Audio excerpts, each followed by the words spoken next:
Have you ever woken up in the middle of the night, heart racing, replaying a single sentence someone said years ago? You tell yourself, I should be over this, yet your body answers back with sweat and panic. What if that stubborn pain is not ordinary hurt, but a trauma signal your mind has muted for survival? Tonight we break the silence. Stay with me, breathe slowly, and let one radical question guide us. Is it simple pain, or is it the shadow of real trauma? Most self-help videos lump every heartache into the same basket. Lose a job? Trauma. Get ghosted? Trauma. Spill coffee on your laptop? Trauma. The word has become so watered down that real survivors of war, abuse, and disaster feel unseen, while ordinary frustration gets the spotlight. Carl Jung warned us a century ago, when language loses precision, the unconscious wins. Confusion keeps you stuck. You circle the same thoughts, buy the same quick-fix courses, and label yourself broken when you might only be bruised. Tonight, we restore clarity. We will dissect the thin but crucial line between everyday pain and post-traumatic stress disorder, also called PTSD. We will use modern clinical science, Jungian shadow work, and one brutally honest checklist so you can stop misdiagnosing your soul. Because clarity is not luxury, clarity is oxygen. Ready? Let us descend. Ordinary pain is the cost of being human. You miss a deadline, you bury a pet, you argue with a loved one.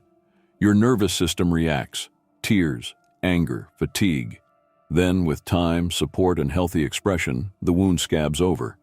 Scientists call this process natural stress recovery.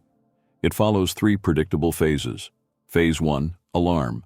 Adrenaline surges, thoughts race. Phase 2, integration. You talk, journal, maybe cry. Phase 3, meaning. You weave the event into your life story and move on with slightly thicker skin. The key marker is flexibility. Ordinary pain bends you but does not define you. You might flinch when you remember, yet you can still laugh, plan, and connect. There is emotional elasticity. You do not relive the event in vivid detail every time a trigger pops. That difference matters, because when elasticity snaps and the past hijacks the present, we cross into new territory, true trauma territory. Post-traumatic stress disorder is not an exaggeration of sadness. It is a neurological rewiring after extreme threat. Think of it as your brain installing permanent night vision goggles. They helped you survive the battlefield, the assault, the crash.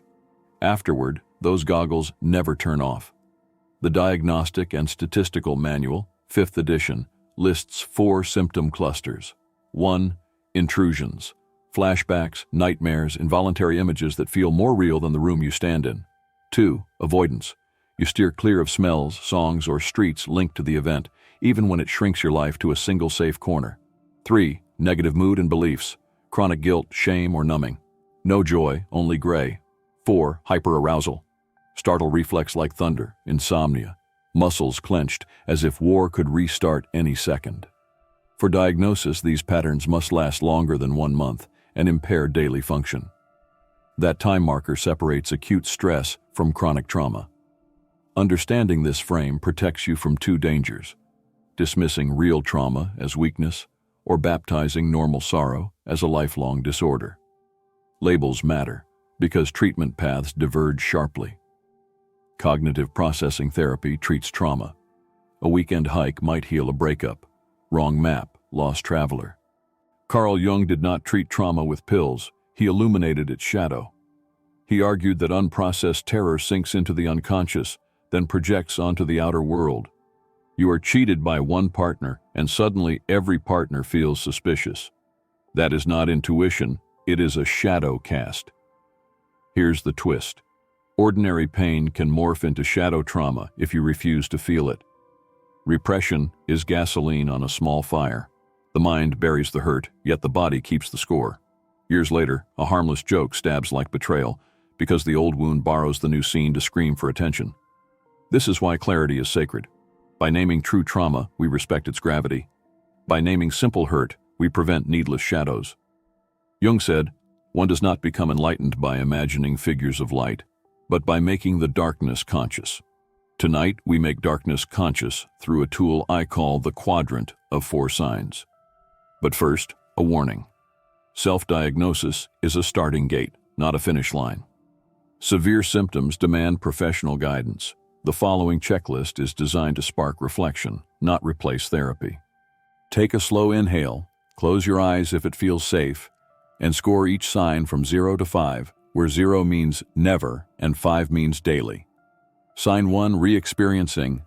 Do images, sounds, or bodily sensations yank you back as if the event is happening now? Sign 2, avoidance. Do you reorganize life to dodge reminders, even if it costs jobs, friendships, or freedom? Sign 3, negative cognitions. Do you hold persistent beliefs like I am ruined or the world is only danger? Sign 4, arousal and reactivity. Is your baseline alertness so high that calm moments feel impossible? Add your scores. A subtotal of 15 or higher means the shadow is loud. Professional assessment is recommended. Below 15, you may be dealing with heavy yet integratable pain. Either way, awareness just gave you coordinates, and coordinates cut through fog. Sit upright. Place one hand on chest, the other on belly. Inhale for 4 slow counts, hold for 2, exhale for 6. Repeat 3 cycles. Now whisper, I witness my pain. It does not own me. Picture a movie screen in front of you. On that screen project, one scene that still hurts. Watch it in black and white, as an observer, not an actor. See it play twice. On the third run, imagine pressing pause right before the peak moment. Step into the frame and say, you survived. I am here. Feel body tension drop 1 notch. This simple cognitive distancing, validated by research at the University of Michigan, reduces emotional charge and builds narrative control. Practice nightly for 3 weeks and triggers start losing voltage. Integration begins with repeated safe viewing under your own terms. Pain is inevitable. Trauma is survivable. Confusion is optional. Tonight you learn to name the difference, map the signs, and shine Jung's lantern on hidden corners. Tell me in the comments one insight that startled you. Was it the night vision metaphor, the 4-sign checklist, or the idea that repression can create shadows? Write, I claim clarity, if you choose to keep walking this path with us. Your story could unlock someone else's cage. Remember, shared awareness multiplies healing. If this message resonated, hit subscribe and ring the bell right now. On screen, you will see our follow-up video, From Burnout to Boundaries. Click it next.